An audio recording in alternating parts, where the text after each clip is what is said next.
It's budget day, and I've been getting a real sense of looming dread all month over this. In election years, incumbent parties often try and offer some sort of good optics spends in the budget. For Conservative governments, it's often used as an example that, believe it or not, deep down they do have something that once resembled the heart. This budget, well, this one's kind of weird. The positive things that they've decided to announce early include reinstating Labour's funding levels for getting rid of dwindling pines and claim it is their own policy, or reintroducing Labour's plan to allow loans for reducing dependence on LNG. There was a $35 million budget increase to ambulances over 4 years, $15.5 million over 4 years on palliative care for children. And don't get me wrong, they sound good, okay? But right now, for palliative care, Health NZ only funds one specialist paediatric physician. Everything else is paid for by charity. The increased spend to bring on more specialists isn't going to start rolling out for over a year, and they won't be fully operational for another 2. To get us to a level of care that's actually been needed for a while now, that's been underfunded by the coalition, whose health spend over the last couple of budgets has literally been the lowest per capita on record. That money for ambulances, it doesn't actually scale enough to cover the expected increased demand in ambulance services. This boost also doesn't pay for frontline costs like crews, 111 call handlers, or volunteer shortages in rural areas. That funding isn't scheduled to be locked down until negotiations next year are in place between Hatohone St John, Health NZ, and ACC. Then there's the weird announcements, like how the Prime Minister announced more capital spending to be expected. In the middle of a speech where he kept begging businesses not to worry about immigration rhetoric from New Zealand First because he was going to make really sure there weren't too many foreigners coming here, since clearly that's their biggest concern and not the capital funding.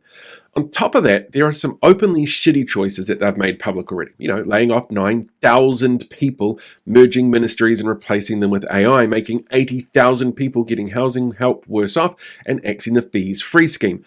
And whatever else is delivered today, well, this is the government that has never been great with our money. Just look at the ferry cancellation costs, the tobacco and landlord tax kickbacks, or the road cone hotline.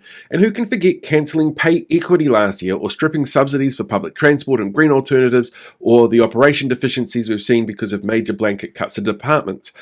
Well, departments that aren't pet projects of Winston Peters and David Seymour, they get everything they ask for some reason, and are never told that they have to sacrifice for the good of the country's bank accounts.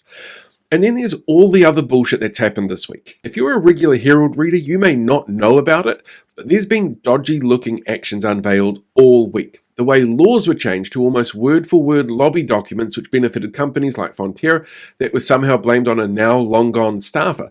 Like anyone could just slip that in. It's not like it's Casey Costello's desk and the smoking law changes, which also mysteriously matched lobbyists' exact documents when that happened.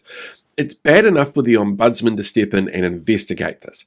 Or the threats to public broadcasters when they chased this up directly, or the $1 million in donations to political parties given from organisations wanting fast-track approvals, or even how we keep hearing about how MPs are claiming entitlements worth more than some beneficiaries are permitted to have to survive to pay for houses that these MPs already own. First Louise Upson, and now yesterday, Andy Foster. Or how MPs from National, ACT and New Zealand First have built or bought 25 new rentals, investment properties or second homes since they changed the tax and tenancy laws to favour landlords. And it looks shitty, but is perfectly legal because for some reason the standards we expected from the previous government that saw repercussions for what could look bad in the public and raise concerns about a conflict of interest in their roles are long gone now. And traditionally, when the budget is delivered, all of the bad headlines get washed away from front pages and news feeds. Last year, it took 4 days for media to report on a blown contractor budget uploaded during the budget speech because they were so focused on tax cuts and pay equity coverage. The cuts to national scientific grants last year and climate research were buried in the estimates of appropriations within the budget, so news of these cuts never really made mainstream media news broadcasts. Last year, this government deliberately used the budget to obscure the OIA release of communications that showed the fast-track project to mine tons of iron ore off the South Taranaki seabed had skipped multiple critical assessments. And after 36 hours of budget coverage sprinting, media just couldn't cover it effectively because it was released at 4:30 p.m. on the Friday, the day after the budget. So, I've got very little faith going into the budget day that this is going to end well for many. But on top of that, The pomp and spectacle of ministers eating power pies and patting each other on the back for a budget that is already, before it's even fully released, seeing tens of thousands of people negatively impacted in some way.